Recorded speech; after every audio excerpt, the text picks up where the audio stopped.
اگر آپ کہیں کہ وہ ہماری یہاں کمیونٹی کی تشکیل اور تجسیم کا ایک واضح متعین اظہار ہے تو یہ بات بالکل درست ہوگی. یہی وجہ ہے کہ ہر دور میں یعنی آپ یوں سمجھیے کہ مرزا اپنے عہد میں مقبول اور محبوب تھے.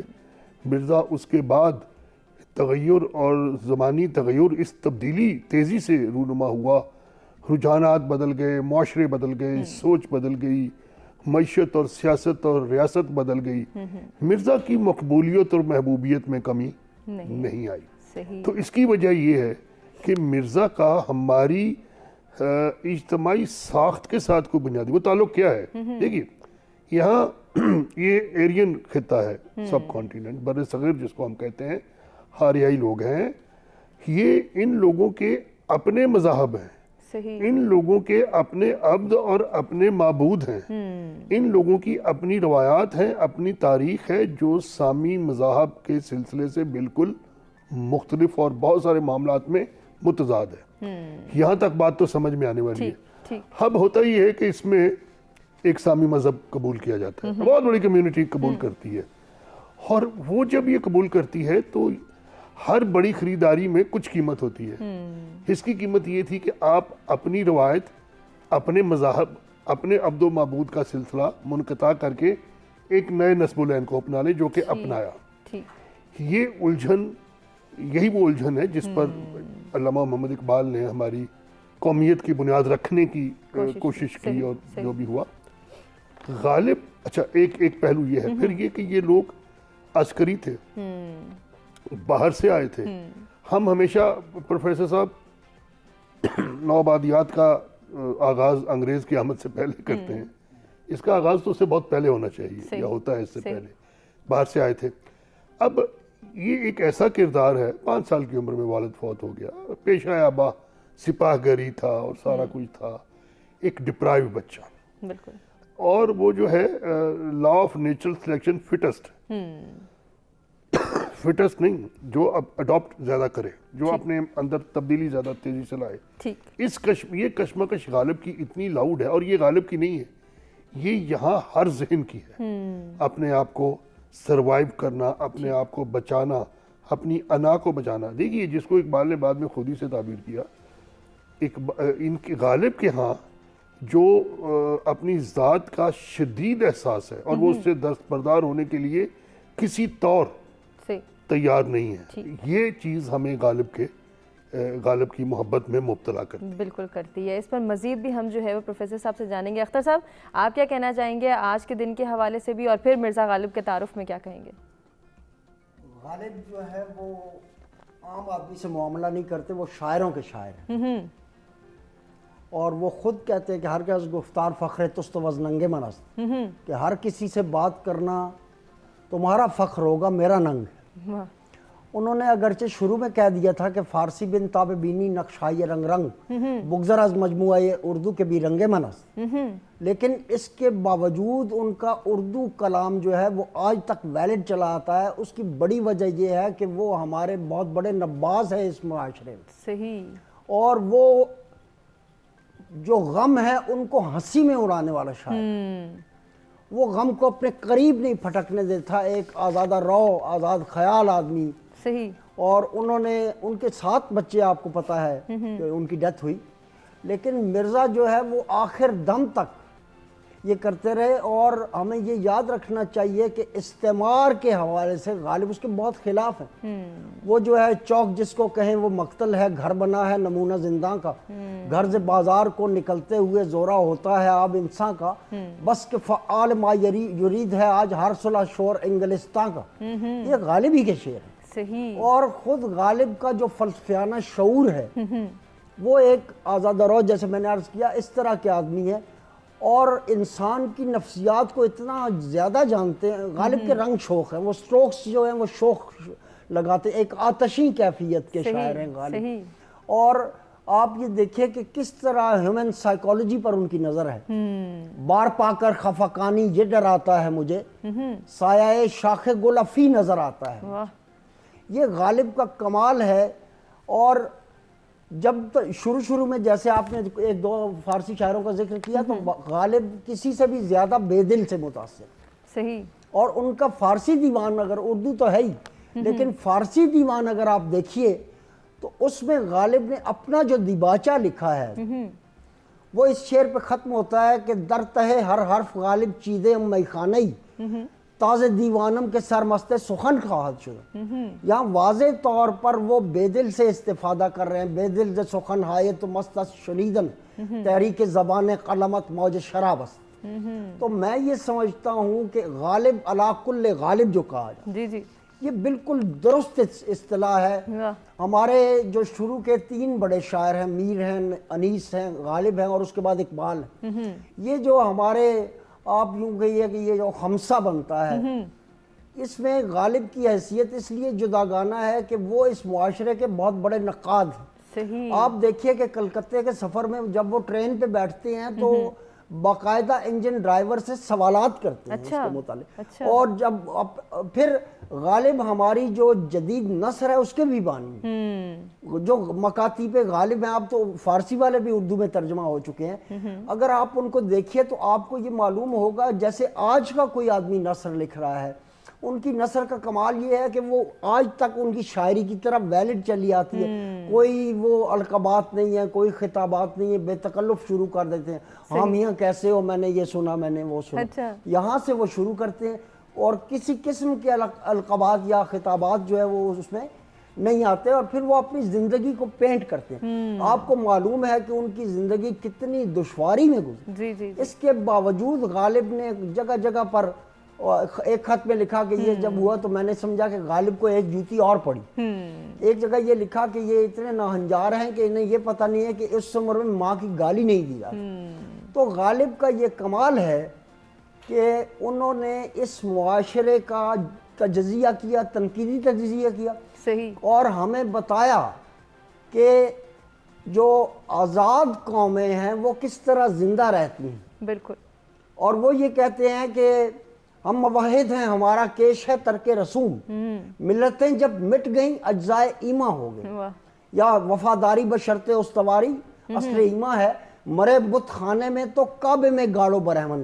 آج تو ایسا دور آ گیا ہے کہ نئے لوگوں سے ہم سنتے ہیں تو غالب کا شعر وہ وزن میں نہیں پڑھ سکتے، ان کا تلفظ غلط ہوتا ہے، انہیں معلوم ہی نہیں ہے. اچھا غالب کی اتنی شروع ہیں، اتنی زیادہ شرحیں لکھی گئی ہیں، اتنی کسی اور شاعر کی شرحیں نہیں ہیں جتنی غالب کی شرحیں ہیں. ان میں آپ دیکھیں غلام رسول مہر کی شرح ہے، شوکت میرٹھی کی شرح ہے، یوسف حسین خان کی شرح ہے، اور مالک رام کی ہے، اور بہت سارے لوگ ہیں جن کی شرحیں.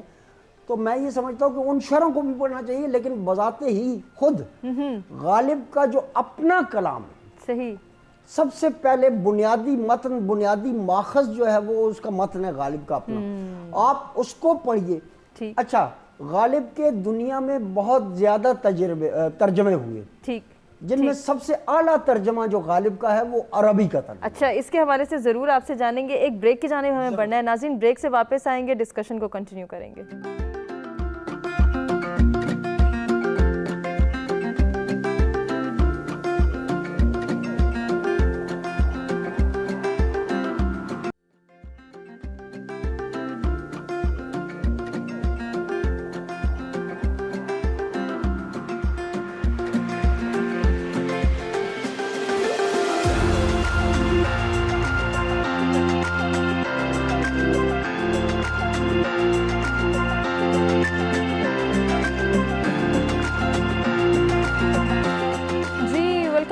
سچ سویرا میں ایک مرتبہ پھر سے آپ کو کہیں گے خوش آمدید. آج گفتگو ہو رہی ہے یوم وفات مرزا اسد اللہ خان غالب کے حوالے سے، اور مرزا غالب کی شاعری پر بات ہو رہی ہے. مختلف ادوار میں مرزا کی شاعری ہم کس طرح سے جو ہے اس کو انڈرسٹینڈ کر سکتے ہیں آج کے دور میں، اور کتنا ضروری ہے کہ اردو ادب اور اردو زبان کے فروغ اور تحفظ میں ہم اپنا کردار ادا کریں. اس پر بھی گفتگو کریں گے. ایک اور مہمان بھی اس وقت ہمارے ساتھ اسٹوڈیوز میں موجود ہے. تعارف کراتے ہیں جو ماہر تعلیم ہے پروفیسر میمونہ انصاری صاحبہ. خوش آمدید کہتے ہیں. السلام علیکم. بہت شکریہ آپ کی تشریف آوری کا. آپ سے بھی ہم گفتگو کریں گے. ناظرین آج کے جو یہ پروگرام ہے، آج کا جو یہ ٹاپک ہے مرزا اسد اللہ خان غالب کے حوالے سے ہماری ٹیم نے خصوصی رپورٹ تیار کی ہے. وہ رپورٹ دیکھتے ہیں، اس کے بعد میمونہ صاحبہ سے بات کریں گے.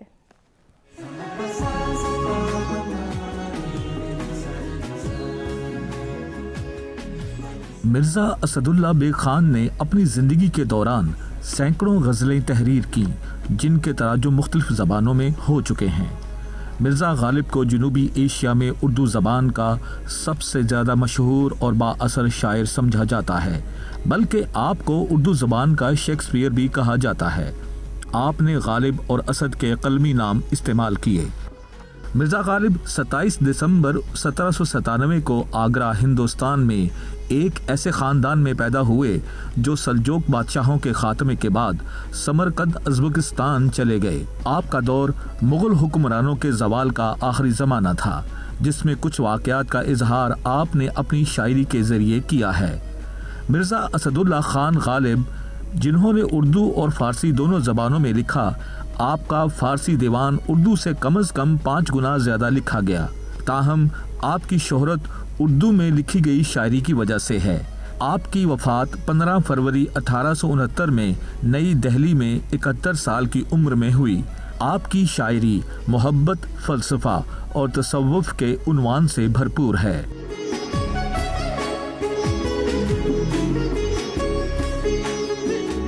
مرزا اسداللہ خان غالب کے یوم وفات کے حوالے سے رپورٹ آپ نے دیکھی، اور اسی رپورٹ پر گفتگو کرتے ہیں میمونہ صاحبہ سے۔ میمونہ صاحبہ، آپ کے آنے سے قبل جو گفتگو چل رہی تھی، میں چاہ رہی ہوں کہ آپ نے بھی ماشاءاللہ سے وہ گفتگو سنی۔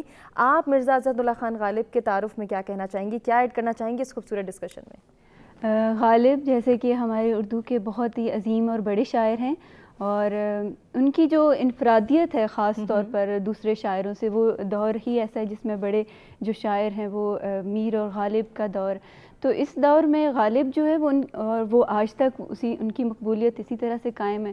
اس کی وجہ یہ بنتی ہے کہ ان کے ہاں فکر اور جذبے کی جو آمیزش ہے وہ بہت عمدہ ہے، اور وہاں ان کے ہاں ہی یہ جو فکر ہے اور جو جذبہ ہے وہ ایک گھل مل کے سامنے آتا ہے، اور جو انسانی نفسیات سے آگاہی ہے وہ ان کے ہاں بہت کمال کی ہے، کہ وہ نفسیات تب بھی اور اب بھی اسی طرح سے چلی آ رہی ہے، تو اس کی وجہ سے وہ آج بھی ہم پڑھتے ہیں تو ہم خود کو ان کے ساتھ اسی طرح سے ریلیٹ کرتے ہیں جو اس وقت کے لوگ ان کے ساتھ ریلیٹ کر سکتے تھے۔ تو اس نباس شناس ہونے کی جو ایک بہت ان کی بڑی خوبی ہے وہ ان کی شاعری کے اندر موجود ہے، جیسے وہ کہتے ہیں نا کہ کہتے ہوئے ساقی سے حیا آتی ہے ورنہ یوں ہے کہ ہمیں درد تہے جام بہت ہے۔ تو اسی طرح سے اور بہت سے ان کے اشعار ہیں جو انہوں نے انسانی نفسیات کو بہت ہی گہرائی کے ساتھ سمجھا ہے اور اس کو بیان کیا ہے۔ اس کے علاوہ جو عشق کی ان کے ہاں جو اظہار ہے اس میں بھی ایک انفرادیت، جو انہوں نے ایک روایت سے ہٹ کر اپنا ایک انفرادی اس کا اظہار کیا، تشبیہات میں، استعاروں میں، اور پھر اس کے علاوہ خیال میں جدت اور جو ندرت پائی جاتی ہے وہ غالب کی شاعری کا حصہ ہے۔ تو یہ ساری چیزیں جو سارے وہ ایک روایت کو بھی لے کر چلتے ہیں اور پھر جو اس میں ایک انفرادیت پیدا کر دیتے ہیں، اس سے ان کا حسن جو ہے وہ دوبالا ہو جاتا ہے ان کی شاعری کا، اور وہی حسن آج بھی ہم محسوس کرتے ہیں کیونکہ اس میں ایک سچائی ہے، صداقت ہے،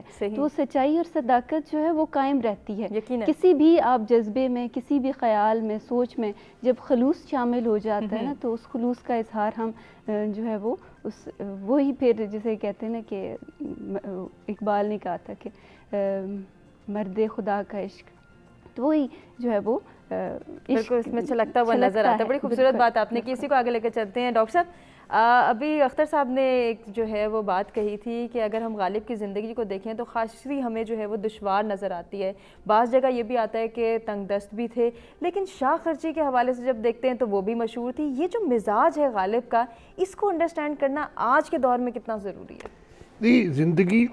زندگی کو دو رخ سے دیکھا جا سکتا ہے۔ زندگی بڑی آسان ہے اگر سمجھا جائے، زندگی بڑی دشوار ہے اگر اسے صحیح تناظر میں دیکھا جائے۔ صحیح غالب تنگ دستی، زوال اور معاشی اور اقتصادی مشکلات اور اقتدار وغیرہ بھی نہیں۔ میں نے شروع میں جیسے عرض کیا کہ 5 سال کی عمر میں ایک بچہ یتیم ہو جاتا ہے اور چچاؤں کی اور رشتہ داروں کی ریشہ دوانیاں اور وہ سارا کچھ رہتا ہے، سروائیو کرنا اس کا۔ میں آپ کی توجہ دلاؤں کہ اورنگزیب عالمگیر کی وفات کے 90 سال بعد غالب پیدا ہوتا ہے۔ ان 90 سالوں میں مغلیہ سلطنت جس کے ساتھ سب کانٹیننٹ کے لوگ اپنے آپ کو پتہ نہیں کیوں وابستہ، مغلیہ سلطنت کا تیا پانچا ہو گیا، اور غالب کے آتے آتے بالکل آخری آپ یوں سمجھیے کہ دموں پہ تھی، وہ تھی۔ اب جو چیز غالب کو بڑا کرتی ہے، اس زمانے کی جو مڈل کلاس تھی، اس زمانے کی جو بڑی تنگ دست تھی، مشکلات کا شکار تھی، اب ہنر غالب کے ہاتھ میں۔ دیکھیے پروفیسر صاحب نے دلچسپ توجہ دلائی، غالب کا پرائیڈ فارسی گوئی تھا، غالب بیدل کی طرز میں لکھنے کا انہیں ذوق بھی تھا، شوق بھی تھا، اور اس کی مشکلات کا اندازہ بھی تھا، لیکن غالب جب سوچتے فارسی میں تھے اور لکھتے اردو میں تھے، صحیح، ٹھیک ہے۔ اچھا، جب وہ سوچتے فارسی میں تھے اور لکھتے اردو میں تھے تو فارسی الفاظ و تراکیب اور مشکلات اس میں آتی تھی۔ انہوں نے ذکر کیا اور بالکل درست کیا کہ سب سے زیادہ شروع اردو میں غالب کی لکھی گئی، مشکلات غالب بھی لکھی گئی کہ غالب کی وجہ یہ ہے کہ میں یہ کہتا ہوں کہ شعر وہ واحد چیز ہے جس کی شرح نہیں ہو سکتی۔ صحیح، شعر میں بنیادی شرط یہ ہے کہ وہ جس طرح ہر دوا، ایلوپیتھک کا نہیں ہومیوپیتھک کا اصول ہے کہ ہر دوا ہر جسم پر یکساں اثر نہیں کرتی، ایسے ہی ہر مزاج کی دوا الگ ہے، اسی طرح ہر ذہن کے لیے ہر شعر کا ایک معنی نہیں ہوتے، وہ اپنے ہر ذہن ایک شعر کے اپنی سطح، اپنی رسائی، اپنی گہرائی کے اعتبار سے اس کا معنی اور مفہوم، تو شرح نہیں ہو سکتی۔ شرح تو سیدھی باتوں کی ہوتی ہے، ایک بات۔ دوسری بات یہ کہ وہ جو اس عہد کا علم ہے، ایک دم توڑتی ہوئی معیشت اور سیاست کا جو علم ہے، وہ غالب کے ہاں میں نظر آتا ہے۔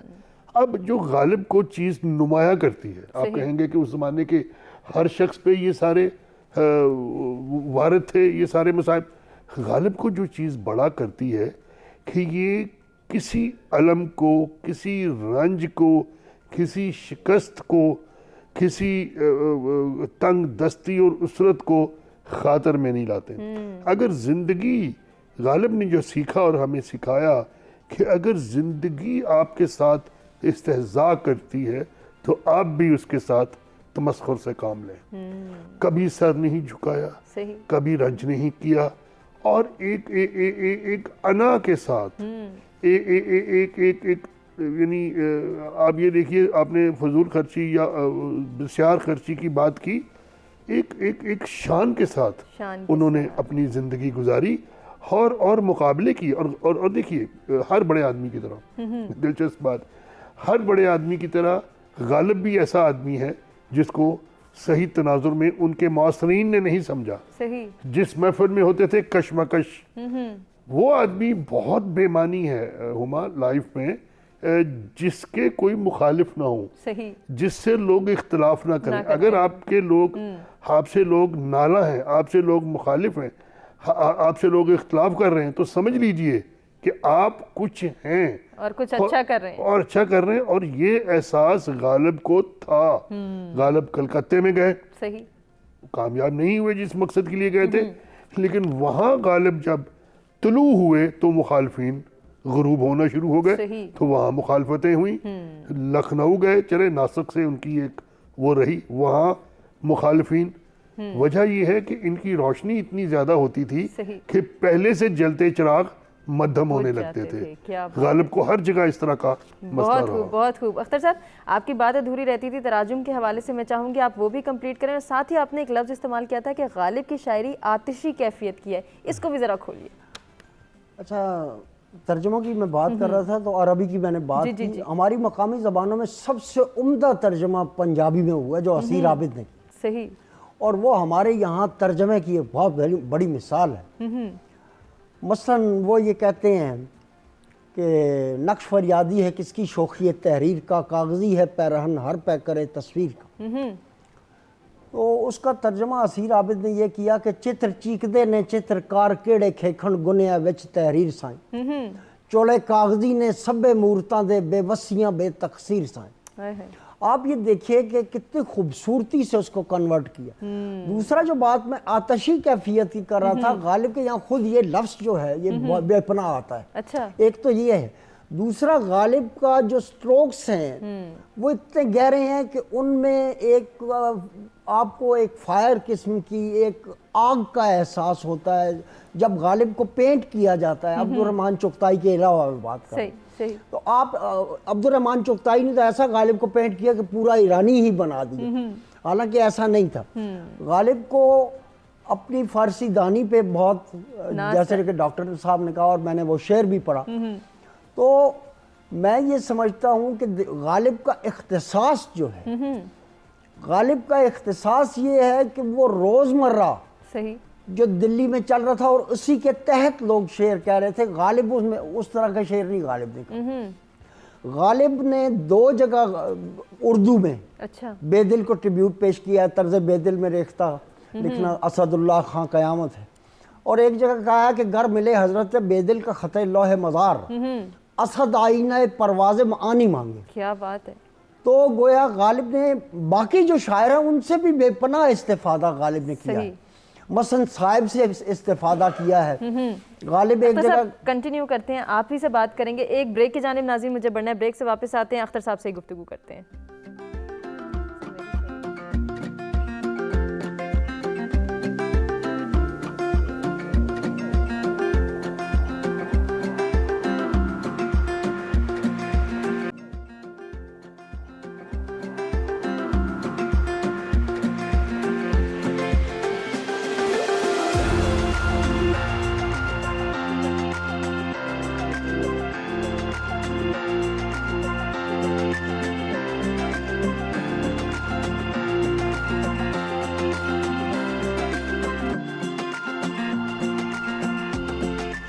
Welcome back. ست سویرا میں ایک مرتبہ پھر سے آپ کو کہیں گے خوش آمدید. بریک پہ جانے سے پہلے ہم بات کر رہے تھے مرزا اسد اللہ خان غالب کی شاعری کے حوالے سے. اختر صاحب سے گزارش کریں گے کہ وہ اپنی بات کو ہی مکمل کریں. میں یہ کہہ رہا تھا کہ غالب نے سب سے زیادہ بے دل سے اور صاحب سے استفادہ. جی مثلا غالب کہتے ہیں کہ پانی سے سگ گزیدہ ڈرے جس طرح اسد, ڈرتا ہوں آئینے سے کہ مردم گزیدہ ہوں. اب یہ پورا شعر جو ہے سوائے تخلص کے یہ ترجمہ ہے. چن سگ گزیدہ یہ کہ نیارت بے آب دید, آئینہ می گزد من آدم گزیدہ رہا. اور غالب نے فارسی کے بہت بڑے شعراء سے اور سب سے زیادہ بے دل سے استفادہ.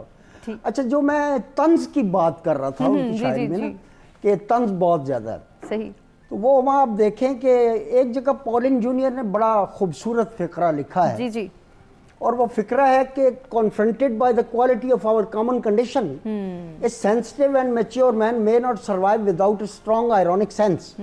For although irony may thwart genuine human emotions, but its absence makes genuine human emotions virtually impossible.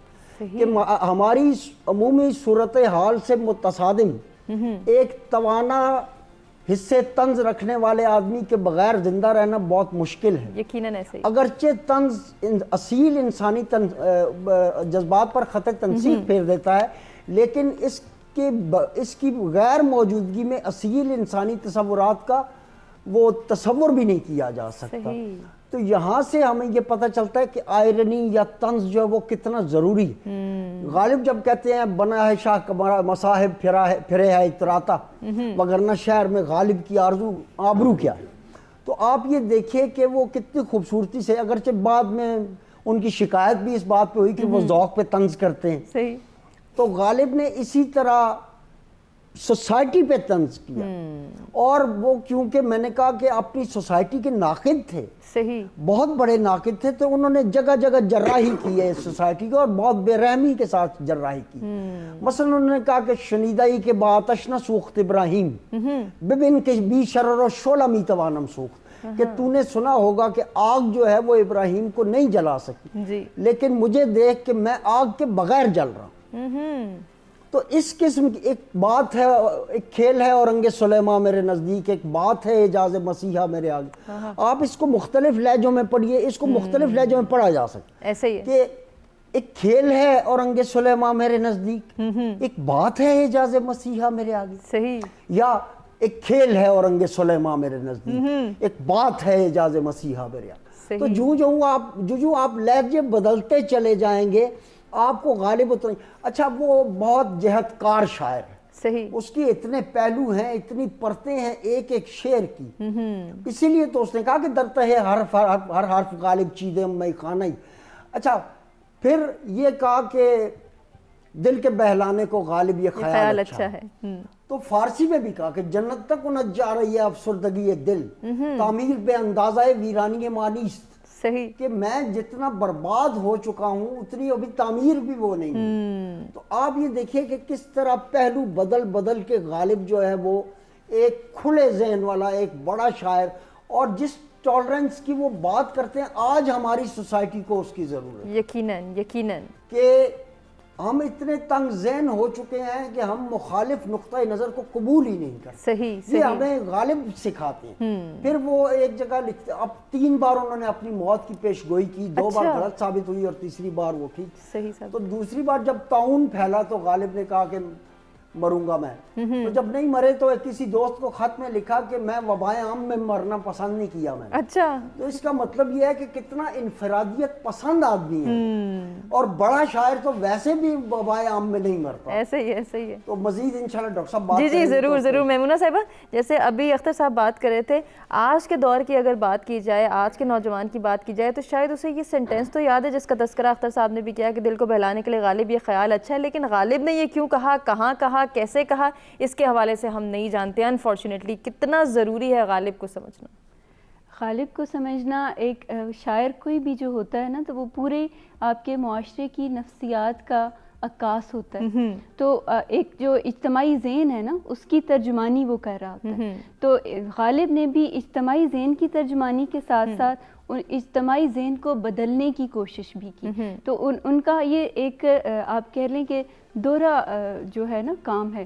اور ادب بھی یہی ہے کہ ادب ایک طرف معاشرے کی ترجمانی کرتا ہے, دوسری طرف اس کی رہنمائی کرتا ہے. تو یہی جو ہے وہ غالب نے اپنی, وہ خود شناس انسان تھے, اور خود شناس جو ہے جب خود آگاہ خود بھی تھے, تو وہ خود شناس انسان نے انہوں نے شاعری میں بھی وہی جو ہے وہ بھرا ہے, اور اس سے آگاہی جو ہے وہ ضروری ہے ہمیں اپنے آپ کو سمجھنے کے لیے. ان کی شاعری کو سمجھنا اور ضروری ہے. کیسے سمجھ سکتے ہیں؟ آج کا نوجوان کہتا ہے میرے پاس ٹائم نہیں ہے, میں تو ویسے ہی بہت برڈنائز ہوں, بہت پریشرائز ہوں, میرے پاس غالب کو سمجھنے کا ٹائم نہیں ہے. کتنا ضروری ہے اس کے اندر یہ سینس آف رسپانسبلٹی جو ہے وہ ڈیولپ کرنا کہ وہ سمجھے غالب کو.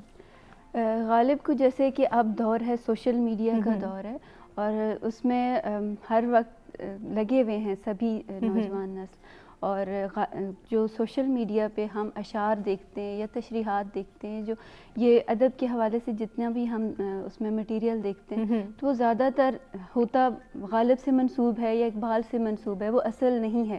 اور اس میں ہم یہ کر سکتے ہیں کہ اس میں کوئی سرکاری سطح پہ کچھ اس طرح کا پیج بنایا جائے جو اس کو ایک باقاعدہ جو غالب کے ہی اشعار ہوں اور انہی کے ریلیونٹ چیزیں ہوں, یا اقبال کا جو اوتھینٹک ہو, صحیح, جس میں فیک چیزیں شامل نہ کی جائیں, جو خام خان سے منسوب نہ کی جائیں. ہم دیکھتے ہیں کہ وہ پڑھے جا رہی ہیں اور وہ مقبول ہو رہی ہیں صرف ان کے نام کی وجہ سے. تو اگر سرکاری سطح پہ اور باقاعدہ طور پر جو ماہر اقبالیات یا ماہر جو غالبیات ہیں, وہ غالب بھی ایک باقاعدہ شعبہ ہو چکا ہے, تو ان کے جو ماہر حضرات ہیں وہ اس پہ کام کریں گے, کیونکہ ڈیجیٹل دور ہے, ٹھیک ہے, اور سب کے ہاتھوں میں اب یہ چیزیں موجود ہیں, ایکسس بھی ہے. تو یقیناً انڈرسٹینڈنگ ڈیولپ جو ہے وہ اس طرح سے کیا جائے سرکاری سطح پہ بھی, یا ادارے جو موجود ہیں ان کی طرف سے یہ باقاعدہ اگر اس پہ کام کیا جائے تو بہت اس پہ جو ہے وہ نوجوان نسل آگاہ ہو سکتی ہے. بالکل ہو سکتی ہے. بڑی خوبصورت سجیشن آپ کی طرف سے آئی ہے. ڈاکٹر صاحب ذرا دوبارہ ہسٹری کو ٹچ کرتے ہیں. میں رات کو پڑھی تھی, غالباً 1855 کی بات ہے,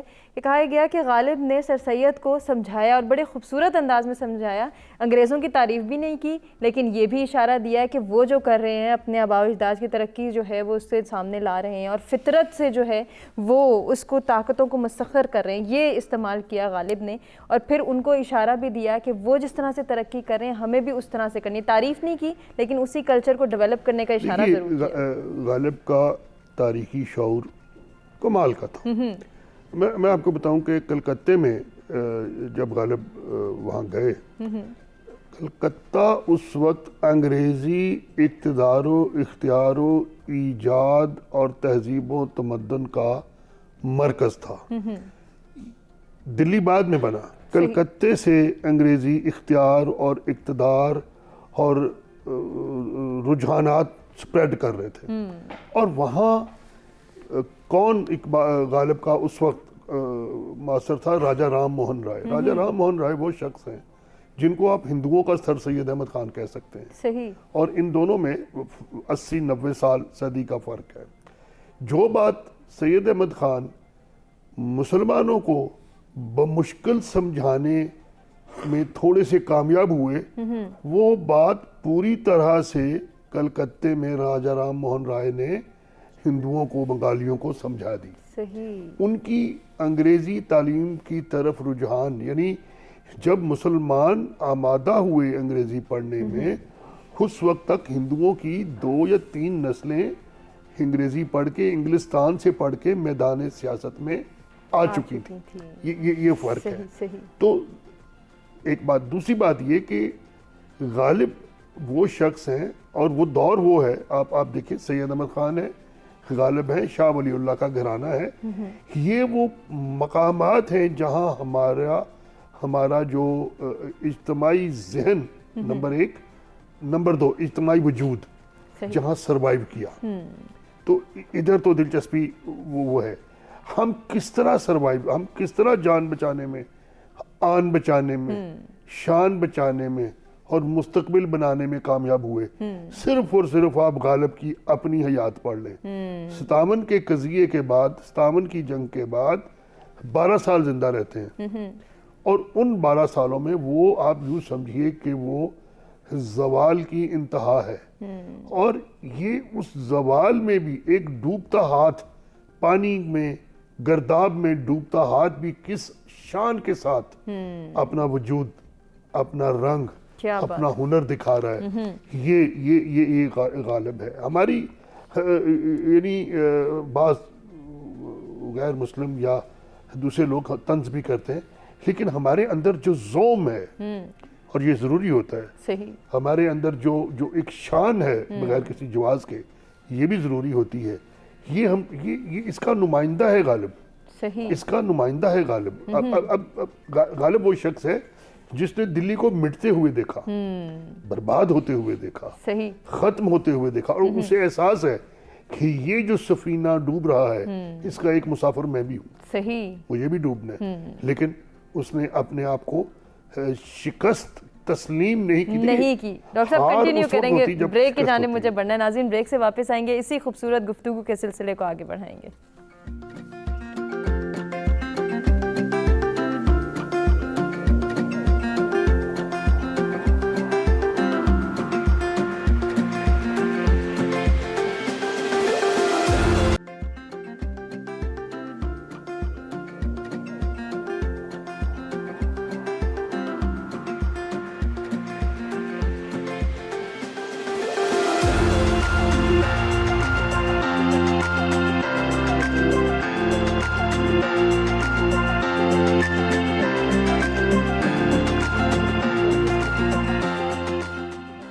ویلکم بیک. ست سویرا میں ایک مرتبہ پھر سے آپ کو کہیں گے خوش آمدید. آج کا موضوع ہے مرزا اسد اللہ خان غالب اور ان کی شاعری. ان کا یوم وفات بھی ہے, اس کے حوالے سے بھی ہم گفتگو کر رہے ہیں. اور مرزا اسد اللہ خان غالب کی زندگی کو سمجھنا, ان کی شاعری کو سمجھنا موجودہ دور میں کتنا ضروری ہے, اس پر بھی ہم بات کریں. کیونکہ آج کا جو ہمارا دوسرا ٹاپک ہے وہ بھی یہی ہے کہ موجودہ دور میں اردو ادب اور اردو زبان کی تحفظ اور اس کا جو ہم نے ایک پروموشن کرنی ہے, اس کو جو ہم نے اسٹرینتھن کرنا ہے, اس کا جو فروغ میں اپنا کردار ادا کرنا ہے وہ کیا ہے, اس کو سمجھنا کتنا ضروری ہے, اور پھر اس رسپانسبلٹی کو پورا کون کرے گا, اس پر بھی ہم جو ہے وہ ضرور ان ڈیٹیل گفتگو کریں گے. ہمارے ساتھ ایک کالر ہیں ڈاکٹر ساجد سرگودا سے, دیکھتے ہیں وہ کیا شیئر کرنا چاہیں گے. السلام علیکم ڈاکٹر صاحب. السلام علیکم. جی وعلیکم السلام. میں سرگودا یونیورسٹی شعبہ اردو سے میرا تعلق ہے. جی. تو سب سے پہلے تو مجھے بڑی خوشی ہو رہی ہے کہ غالب کو آپ کا ادارہ ٹریبیوٹ پیش کر رہا ہے. جی. اور آپ نے 3 بہت اچھی شخصیات جو اپنے مطلب ماہر ہیں سبجیکٹ کی, ان کو بلایا ہے. جی ماشاءاللہ. اور ڈاکٹر شاہد اقبال صاحب سے میرا ایک سوال ہے. جی. کہ ہم نے وہ ایک پڑھا ہے کہ جی غالب کی روح کو جب چین نہ ملا تو وہ اقبال کا روپ لے کر دنیا میں آ گئی. یہ ایک ریلیونس بنتی ہے اقبال کی غالب کے ساتھ اور غالب کی اقبال کے ساتھ. غالب کو پڑھ کر اقبال میں کیا ہم اضافے کر سکتے ہیں یا اقبال کو سمجھنے کے لیے غالب کی کیا اہمیت ہے؟ جی صحیح، بہت شکریہ ڈاکٹر صاحب پارٹیسپیٹ کرنے کا. ڈاکٹر کامران سے جو ہے وہ ہم جانیں گے کہ وہ کیا جواب دیں گے، کیونکہ اسپیسیفکلی آپ سے ہی سوال ہوا ہے. دیکھیے ڈاکٹر صاحب شکریہ، آپ اس پروگرام کو غور سے سن رہے ہیں، اور میں بہت خوش ہوتا ہوں جب معلوم ہوتا ہے کہ ہمارے جو پڑھے لکھے لوگ ہیں، اساتذہ ہیں، اسٹوڈنٹس ہیں، اسکالرز ہیں، وہ اس طرح کے سنجیدہ، اور اس میں ایک مبارک آپ سچ ٹی وی کو بھی دوں گا جو ایسے سنجیدہ علمی موضوعات اور عنوانات پہ پروگرام کرتا ہے. تو یہ آپ لوگوں کا کریڈٹ ہے، اور یہ اس نوجوان استاد کی فون کال بھی اس کا ایک ثبوت ہے. یقیناً. اگر آپ بانگ درا اقبال کا اردو مجموعہ ہے، اقبال نے اردو میں کہنا پہلے شروع کیا، فارسی میں بعد میں کیا، لیکن ہوا یہ کہ فارسی کلام پہلے چھپا، اردو کلام بعد میں چھپا. لیکن اقبال نے جب اردو کلام بانگ درا کی چوتھی نظم جو ہے اس کا عنوان ہے مرزا غالب. بہت بڑی توجہ، بہت بڑی اپریسیشن، بہت بڑا تاثر اقبال نے، وہ جو ایک انا جس کو اقبال نے ایک نیا عنوان دیا خودی کا. ابھی ضمناً آپ نے اپنے انٹرو میں بتایا تھا کہ وہ وحدت الوجود کے قائل تھے، اور آپ نے اس اصطلاح کی مشکلات کی طرف بھی اشارہ کیا تھا. یہ وجود کی فنا کے قائل نہیں تھے، یہ وجود کی بقا کے قائل تھے. یہ وجود کو قائم بالذات سمجھنے والے لوگ تھے، اور اس کے لیے انہوں نے کوشش اور کاوش کی. کوئی عبودیت، کوئی اطاعت اگر آپ سے فنا کا مطالبہ کرے تو وہ قابل قبول دونوں کے نزدیک نہیں ہے. یہ جو زوم ہے، یہ جو تاثر ہے، میں یہ کہتا ہوں کہ یہ یہاں سب کانٹیننٹ کے مسلم اجتماعی ذہن کی ہسٹری ہے غالب اور اقبال. اور یہ صرف دو نہیں ہیں، ان میں اور لوگ بھی آتے ہیں. یہ ایک ہی شخص ہے، یہ ایک ہی پرسنالٹی ہے جو مختلف ادوار میں زمانے کے تقاضوں کے مطابق جنم لیتا ہے. تو اقبال بہت بڑے مداح تھے مرزا غالب کے، اور بہت سارے اشتراکات ہیں دونوں کے. دونوں نے فارسی میں، دونوں نے اردو میں. اقبال کو خیر غالب کو تو زوم تھا فارسی گوئی کا، اور دیکھیے غالب نے ایرانی سے فارسی سیکھی، لیکن غالب ہندوستانی ذہن کی فارسی بیدل کو وہ کرتا ہے. وہ ایک الگ بحث ہے جو ہمارے یہ دوست پروفیسر صاحب ہیں کہ بیدل کے ہاں جو اخفا ہے، جو بات کو نامکمل اشارہ ہے، جو اس کے لیے بہت بہت گہرا ذہن چاہیے. اور یہ اشارہ وہاں ہوتا ہے جہاں عمل کی دنیا میں رسائی محدود ہو جائے. جب دیکھیے نا، جن قوموں کی مادیت کمزور ہو جائے وہ روحانیت میں گرو کرنا شروع کر دیتی ہے. عقل عیار ہے 100 بھیس بنا لیتی ہے. تو ہم اقبال نے توجہ دلائی کہ جیسے ہی ہمارا سیاسی اقتدار ختم ہوا، ہمارے ہاں تصوف ایمرج ہو گیا. ہم نے وہ مقام جو ہمیں دنیا میں، مادی دنیا میں حاصل نہیں تھا، ہم نے روحانی دنیا میں اپنی وہ منزلیں طے کر لی. تو بہت بڑی اپریسیشن ہے. ان کو میں اپنے دوستوں کو اور اسکالرز کو یہ کہوں گا کہ جب وہ غالب اور اقبال کو پڑھیں تو ایک کنٹینیوٹی میں پڑھیں. اور جب وہ کنٹینیوٹی میں پڑھیں گے، دیکھیے اقبال نے بہت زیادہ لکھا، غالب نے جو بھی لکھا وہ بڑا منتخب لکھا. دیوان غالب اردو کا، فارسی کا تو بڑا ہے. دیوان غالب اگر معاصر شعراء کے دوادین کے ساتھ ان کا مقابلہ کریں تو وہ بہت ہی مختصر اور محدود ہے، لیکن اس کا ایک ایک شعر زبان زد عام ہے. یہی حال اقبال کا ہے. صحیح، بڑی خوبصورتی کے ساتھ آپ نے جو ہے نا اپنی بات کو اینڈ کیا. اختر صاحب کچھ کہنا چاہ رہے ہیں، آپ کنٹینیو کر لیں. جی میں اسی بات کو کنٹینیو کرتا ہوں کہ جو ٹریبیوٹ پیش کیا ہے اقبال نے غالب کو، اس میں ایک جگہ یہ بھی کہا ہے کہ اے کہ تو اجڑی ہوئی دلی میں آرامیدہ ہے، گلشن دیمر میں تیرا ہم نوا پوشیدہ خوابیدہ. تو وہ گوئٹے کے کو یہ سمجھتے ہیں کہ غالب اور گوئٹے جو ہیں وہ دونوں ہم فکر ہیں. صحیح. اب اگر آپ ان کا مطالعہ کریں تو جیسا کہ ڈاکٹر صاحب ابھی کہہ رہے تھے وہ بنیادی طور پر وجود کے بقا کے قائل ہیں اور من حیث المجموع وجود کے بقا کے قائل ہیں. ٹھیک. اب جو وحدت الوجود میں جو کچھ لوگ ایسے ہیں جو حلول یا تمثل نکالتے ہیں وہ غلط ہے. اچھا. نہ بیدل اس کے نمائندہ ہے نہ غالب اس کے نمائندہ ہے نہ اقبال اس کے نمائندہ. نظریہ حلول کو یہ لوگ نہیں مان رہے. صحیح. نظریہ تمثل کو بھی نہیں مان رہے. نظریہ تمثل سے میری مراد یہ ہے کہ وہ جو حضرت قلبی کی شکل میں آئے جناب جبریل تو نہ جبریل جو ہے وہ صحابی ہو گئے اور نہ صحابی جبریل ہو گئے. نظریہ تمثل اور نظریہ حلول ایک بالکل مختلف چیز ہے. غالب کا کمال یہ ہے کہ وہ آئیکونوکلاسٹ بھی ہے، رسم شکن بھی ہے، لیکن اس روایت کا وارث بھی ہے. ٹھیک. مثلا جب غالب اپنا نیا رستہ نکال رہے تھے تو انہوں نے کہا کہ ہرزہ مشتاب پائے جادہ شناسن بردار ای کہ در راہ سخن چن تو ہزار آمد رفت. کیا بات. کہ گالیاں مت دو اور پرانے لوگوں کے رستے کو پہچانو کیونکہ تم جیسے کئی راہ سخن میں آئے اور گئے.